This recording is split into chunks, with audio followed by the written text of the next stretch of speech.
let's take this to the next level of another problem. I won't say problem, there are two ways of dealing with it, bhai.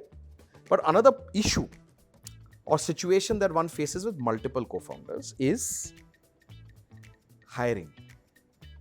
Because क्या होता है कि founders, and it's a blessing for you, look at it this way, मैं दो angle से देखता हूँ. In fact for a lot of you who may be in this situation of looking at your co-founders, looking at hiring the next L1, L2, L3, right?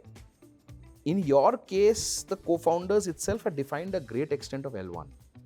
So a great strength in terms of work responsibility division was already done.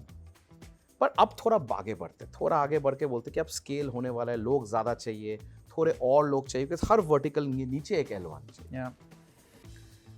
आम इंसान जब एक startup join करता है, वो बोलता है भाई ये फाउंडर है, ये को फाउंडर है, मुझे पता है किसके साथ काम करना है, भाई ये हीरो है, ये हीरोइन है, मुझे पता है कैसे जाना है.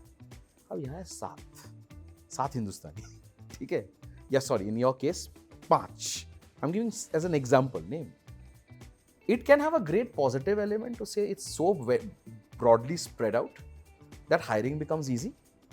Or it can also have a very difficult situation to say भाई मैं कहाँ जा रहा हूँ, किस वर्टिकल में जा रहा हूँ, फाउंडर्स कितने हैं, क्या इकोसिस्टम है, क्या डायनामिक्स है, मैं किसको रिपोर्ट करूंगा, मेरा आगे का फ्यूचर ग्रोथ इकोसिस्टम में क्या होगा, मैं कितना सक्सेसफुल होऊंगा, because there are too many people there taking decisions and there's no one single path.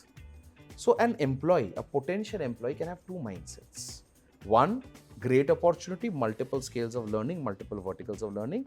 Second, not so great opportunity because I will get lost. Obviously, you manage successfully the first vertical because today, when I met you, from maybe 10 odd people, 20 odd people to now, I think what you have, how many? 3,000? 2100. 2100 people. So it's a 100x growth bhai, in a span of 7-8 years. So take us through the mindset of the founder who has to hire. How does a founder with 5 other co-founders hire so successfully? And I know so many people in the ecosystem who have seen in the last 8 साल में, मतलब scale में शुरू होके कहाँ थे और आज कितने ब्यूटीफुली वर्टिकल्स लीड कर रहे हैं. Take us through that journey. Yeah, I think internally we have a like single principle towards any decision making which is related to all 5 of us is the organization first. बाकी फिर बाकी सारी चीजें secondary हो जाती हैं. सही बात. So not just related to hiring but anything for that matter. And basically I'm going a step back, right? कि while we all chose a certain role, or rather like we all are given a certain role to deliver, but at the same time we know कि ये same भी नहीं रहने वाला है, evolve होता रहेगा, चेंज होगा. आज कोई कुछ कर रहा है, कोई कुछ करेगा, कोई कुछ करेगा, कोई कुछ करेगा, for that matter, right? So for example, like till last year Adarsh was heading a core function, like core business function, and then we felt कि नहीं यार, हम in terms of headcount, like we grew so rapidly that in general the internal culture it's very important now, right? Why? Because let's say in an organization where the total headcount is 2100, almost 65-70% of workforce is less than 2 years old in a 12 years old organization, or your work is basically is designed in such fashion where people matter, right? Eventually it's a like people driven human capital. तो सोचो कि let's say then Adarsh as a co-founder who was driving a let's say in a P&L function till last year, now at this point of time basically he is not owning any revenue stream, and basically he started looking at the culture aspect, the people aspect, and there are a number of such stories. So that's how basically we have tuned ourselves कि मतलब हम तो राहुल द्रविड़ जैसे कि तेरे को open भी करना हो सकता है, तेरे को विकेट कीपिंग भी करना हो सकता है, मिडिल ऑर्डर में भी, तो मिडिल ऑर्डर में भी आ सकता है, टेल एंड में भी आ सकता है, टेल एंड में भी आ सकता है. अभी तेरे को छक्के मारना है, अभी तेरे को बॉल रोक करके रखना है, तेरे को वाइस कैप्टनसी भी छोड़नी पड़ सकती है, कैप्टनसी भी छोड़नी पड़ सकती है. किसके लिए? टीम के लिए.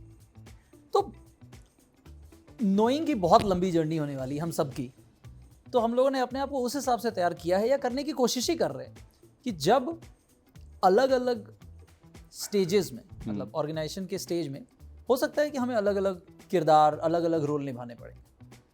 और जो मैं कह रहा था कि जो शुरू के 7-8 साल थे, उस टाइम पे हम सब ने सब कुछ किया। सही बात है।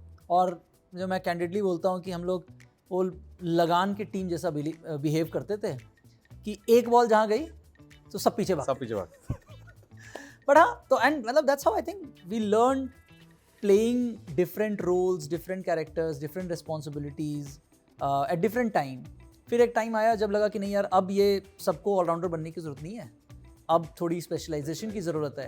And that's how in 2018 we decided कि अच्छा, हम में से एक जना केवल इनपुट पे फोकस करे, एक जना केवल फंड रेस पे फोकस करे, एक जना केवल नेटवर्क एक्सपेंशन पे करे, एक जना केवल टेक्नोलॉजी पे करे, एंड सो ऑन।